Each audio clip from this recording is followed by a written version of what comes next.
Ini wali murid yang sedang pada nunggu anaknya bubar karena ini jam waktu pulang sekolah. Sekarang sudah mereka pakai mobil rata-rata tuh, lihat ya, parkirnya sekolahan SD IT, SMP IT, dan SMA IT Al Marjan.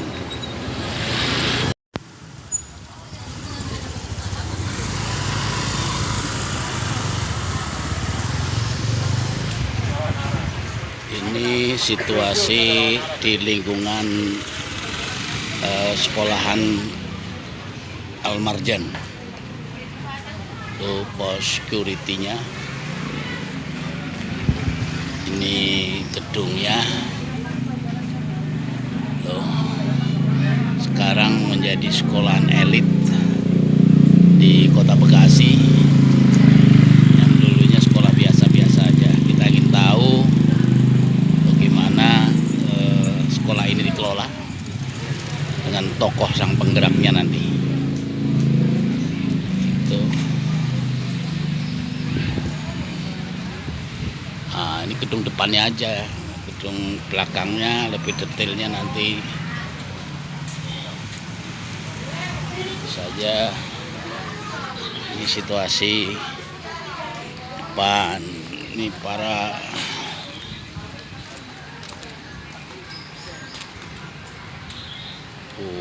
keren kan? Oke. Mudah-mudahan nanti kita temuin ya yang punya, yang mengelola otak di balik kemajuan sekolahan ini. Selamat bergabung di channel Entrepreneur College. Mari subscribe, like, and komentarnya. Channel ini mengupas tentang bisnis, ekonomi, kemandirian, pendidikan, dan ketahanan keluarga. Jangan lupa pencet loncengnya supaya terus bisa mengikuti informasi-informasi di channel ini. Bismillahirrahmanirrahim. Assalamualaikum warahmatullahi wabarakatuh. Waalaikumsalam warahmatullahi wabarakatuh. Selamat berjumpa kembali di channel Entrepreneur College bersama saya Ahmad Khairul Salim.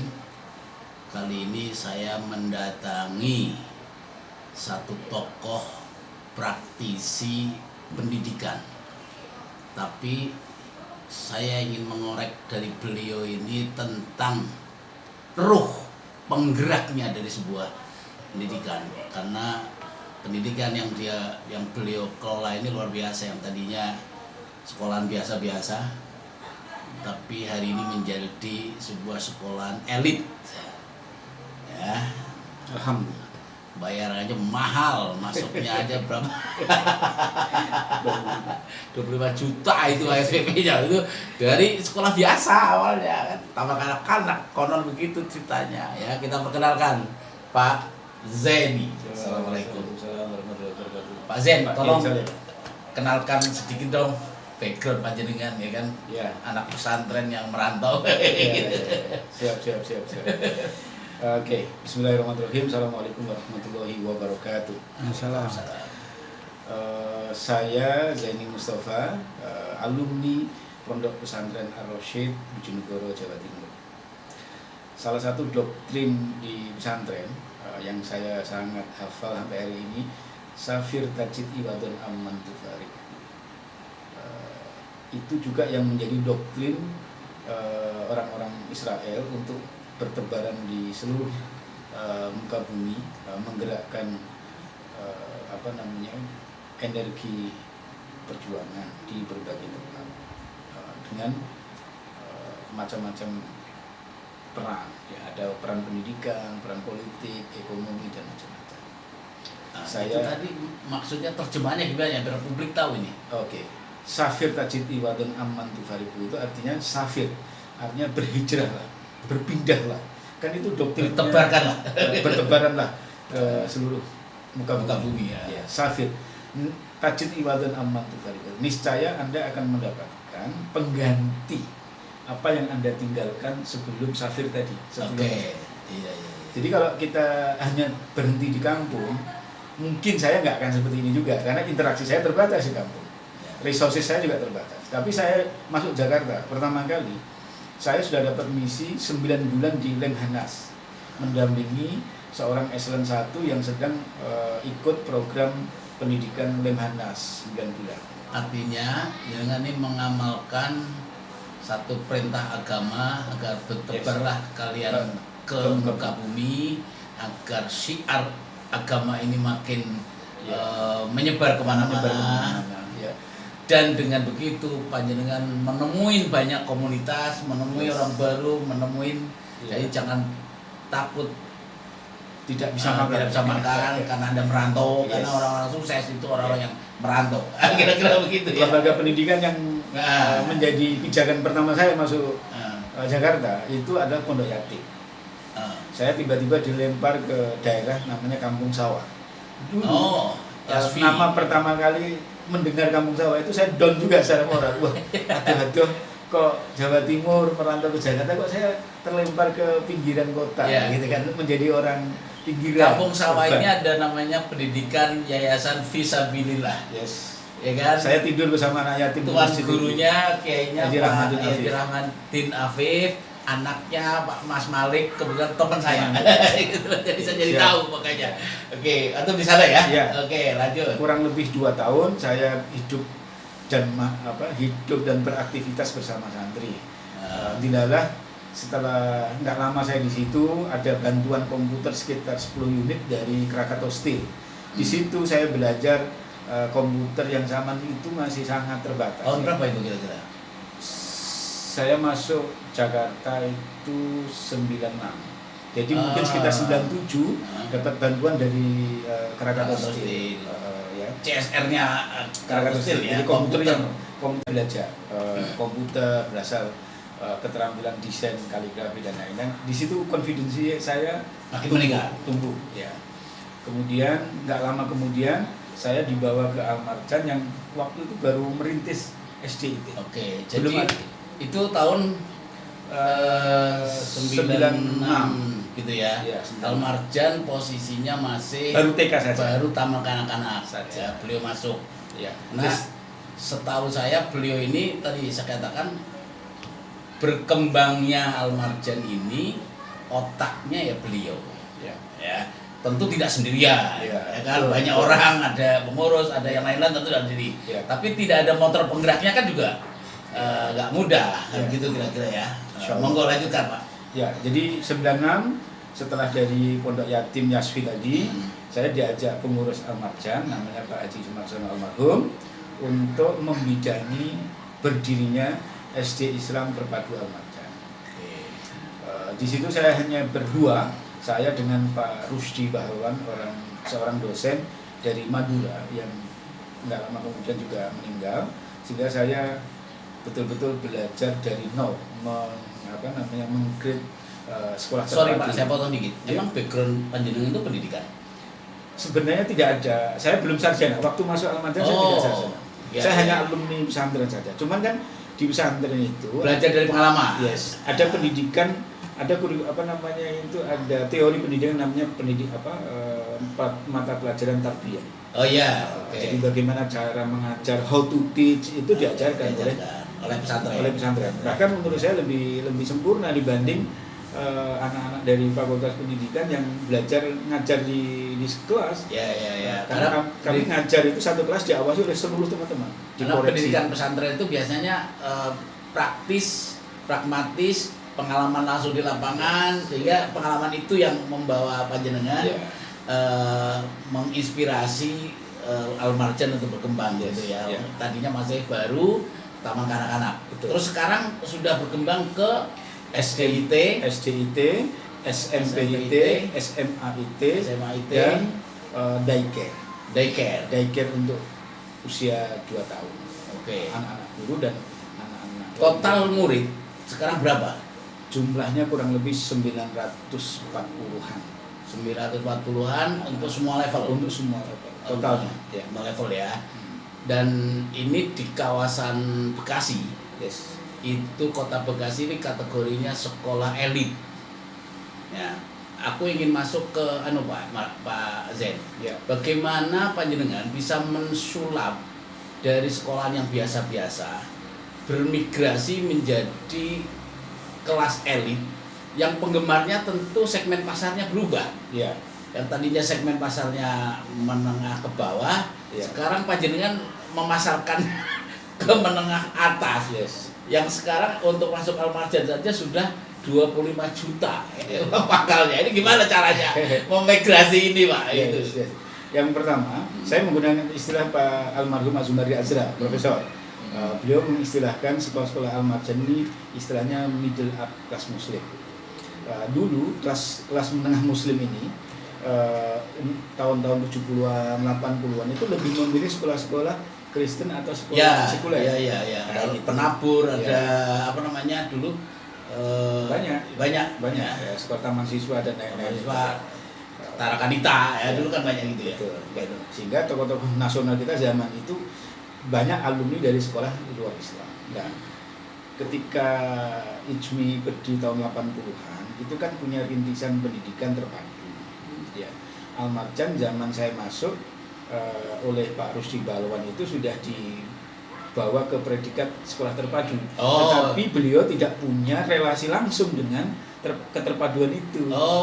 Karena beliau hanya dosen waktu itu. Nah, akhirnya saya bawa ke komunitas terpadu. Sambil saya mere-engineering gimmick sosiologisnya Al-Marjan, kelas menengahnya itu. Karena kalau kita tidak mengimbangi biaya masuk dengan gimmick modernisasi pendidikan Islam itu kan juga enggak. Maka gimmick-gimmick marketing mulai dari nama, logo, tagline, terus hal-hal yang sangat artifisial. Jadi ini kalau boleh disimpulkan panjenengan itu memigrasi kelas. Ya. Dari kelas low ke middle up. Ya. Itu panjenengan menggunakan teori-teori marketing modern. Yes. Ya, ada gimmick branding, ada gimmick mungkin harus pakai iklan yang biasa mungkin konvensional, sekarang harus masuk ke, waktu itu belum ada sosial media kan? Belum ada. Tapi sampai udah pasang spanduk di mana-mana pasti kan? Iya. Itu. Bahkan saya yang masang spanduk sendiri bawa tangga jalan dari Jati Bening ke Bekasi. Luar biasa. Oke. Jadi kuncinya marketing di sini. Salah satunya. Ya. Ada lagi begini. Ada. Kan marketingnya nggak cukup. Ya. Kalau internetnya nggak bagus, kualitasnya nggak bagus juga. Betul. Mere-engineering kurikulum. Oke. Nah ini gimana mere-engineering kurikulum kan? Ini afiliasinya ke Depak atau ke dulu modifikasi antara Kemdikbud dan Kemenak. Ya. Jadi jenengan mau upgrade kurikulum. Yes. Oke. Gimana caranya mengupgrade kurikulum seperti itu? Kelemahan orang kota, sebagaimana Mbah Mun bilang, yang ngajarin Fatihah anak-anak itu harusnya ayahnya sendiri. Supaya Fatihah anaknya itu dipakai sholat, dan selama sholatnya anak-anak maka orang tua mendapatkan pahala saja. Di Al-Marjan waktu itu sekolah SD yang mirip ibtidaiyah. Karena zaman hanya 2 bulan saja anak-anak itu pakai celana pendek. Selebihnya setelah itu sampai sekarang itu pakai celana. Celana supaya sholat di sekolah tetap tidak perlu berganti pakaian yang ribet gitu ya. Kemudian ngaji Qur'annya juga diselesaikan di sekolah semua. Oleh karena apa? Oleh karena orang tua modern belum tentu bisa ngajarin anaknya Quran di rumah. Karena kesibukan orang tua, berangkat pagi, pulang sore, malam bahkan nggak sempat ngurus pendidikan anak dengan baik, apalagi agama, gitu ya. Ini jadi sampean padukan, bukan sekedar sekolah atau belajar agama di langgar-langgar musola-musola atau masjid, tapi jenengan sudah masukin ke kurikulum, sehingga menjadi sebuah mix, satu kesatuan. Kurikulumnya agama dapat, Qur'annya umumnya juga dapat. Oke, itu masalah kurikulum. Bagaimana dengan guru-guru? Kan tidak mudah, Pak, mau jalankan kurikulum yang kan pendidikan yang bagus, katanya gurunya harus bagus. Nah, itu loh, Pak. Dulu misalnya ya saya ambil contoh dengan guru Quran. Saya merekrut sendiri dulu dari IIK, dari mana-mana. Ternyata ada kelemahannya. Rasa makharajul hurufnya itu beda-beda. Ya kan? Karena mereka berasal dari sistem penempaan yang beda-beda. Akhirnya saya datang ke sebuah lembaga tahfidz Quran tidak jauh dari Al Marjan. Saya datang baik-baik untuk melakukan kerjasama. Pendidikan Al-Quran di Al Marjan harus diproses melalui satu sistem mesin yang punya standar sama. Jadi kalau dia bilang shin, bilang kho, sama semua. Kami yang dulu dididik di musola-musola itu kan berbeda-beda. Beragam, ada ain, ada ngain, macam-macam. Walat dolin, ada walat dolin. Gitu. Orang Jakarta lidahnya agak tebal dulu oleh kiai saya di pesantren, nggak boleh, harus dal. Kalau orang dari Jakarta itu dal. Ngain, beda kan gitu ya. Itulah makanya kita lakukan standarisasi gitu ya. Kemudian disertifikasi juga karena guru-gurunya juga tersertifikat kan. Oke, apakah ada pendidikan gurunya? Artinya upgrade guru gitu loh, pelatihan guru secara khusus gitu. Dengan kami kerjasama dengan lembaga itu, maka seluruh proses yang menjamin mutu guru itu ada di tanggung jawab di lembaga itu. Saya nggak ada masalah, saya sebut lembaga tahfidz Quran LTK Iqra. Oke. Itu revolusi kedua dari semula pembelajaran. Tentu gini Pak, bisa kerjasama dengan lembaga ekstra di luar, apalagi dengan standar kualitas yang bagus. Lagi-lagi ini kan tidak semua sekolahan mampu karena biayanya pasti itu menjadi membengkak. Pertanyaan saya adalah bagaimana Bapak bisa meyakinkan wali murid bahwa dia yakin mau bayar uang banyak gitu loh. Kan nggak mudah karena kata orang Jawa kan jer basuki mobio. Kalau mau berkualitas ya harus ada biayanya kan gitu kan kira-kira gitu loh. Jadi kan gimana itu gitu. Semula adanya over budget dari konsekuensi kerjasama dengan lembaga tahfidz itu juga pasti ada ada satu minimal keberatan, ada minimal bertanya-tanya. Artinya gitu ada. Tapi dinamika internal tetap ada lah ya. Saya jalan terus, Bismillah, karena ini niat baik. Kita yakinkan orang tua murid bahwa anak-anak nanti akan memberi mahkota di surga itu karena proses pendidikan yang saat ini disiapkan oleh Al Marjan, dan orang tua menerima mahkotanya kita yang susah-susah berjuang. Nah, di situ orang tua mulai bergeser ya kan paradigmanya. Oh, ternyata bayar mahal itu kan menggantikan kewajiban yang seharusnya dilakukan oleh orang tua mereka. Dan itu kan ditagih sama Allah nanti. Yang ditagih bukan kita, yang ditagih itu orang tua. Karena orang tua belum bisa, harus berkarir di luar, maka dia konsekuensinya adalah membayar pendidikan Al Marjan relatif lebih mahal dari dengan begitu otomatis ada tingkat kesulitan marketing karena segmentasi pasar kan jadi berubah yang tadinya sosiologinya ekonomi menengah ke bawah tiba-tiba jenengan harus masuk ke middle up seperti itu kan target orangnya jadi berubah. Jadi jangan lupa World Bank itu kan pernah merilis tahun 90-an ekonomi Indonesia tumbuh 7% di akhir-akhir zaman Pak Harto. Di saat itulah tumbuh kelas menengah muslim di kota. Sehingga sekolah-sekolah seperti Al Marjan dengan middle up kelasnya itu tidak mengalami hambatan yang berarti.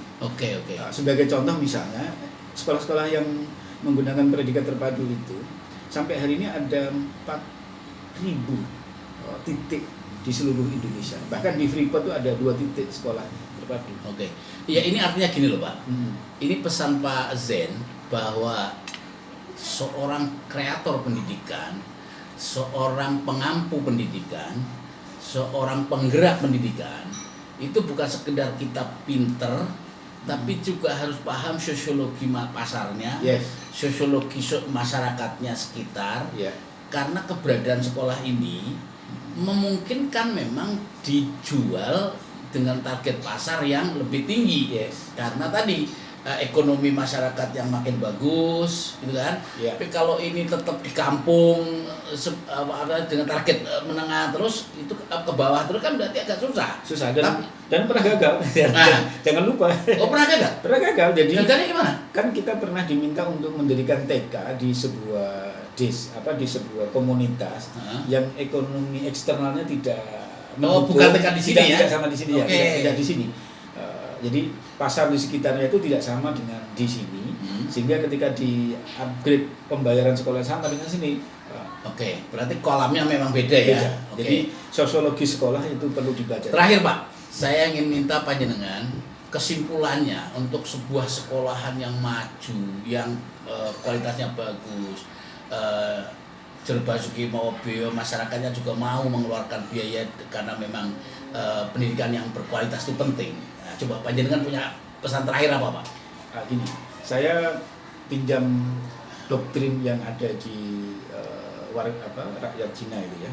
Jadi berapapun biaya pendidikan itu kan dia bayar. Ya.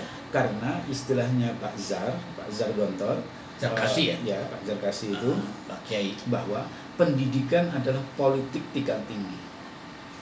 Ya, sebuah bangsa, sebuah keluarga, sebuah individu itu akan leverage modal sosialnya apabila juga dia punya modal pendidikan yang cukup, yang baik, yang paten gitu ya.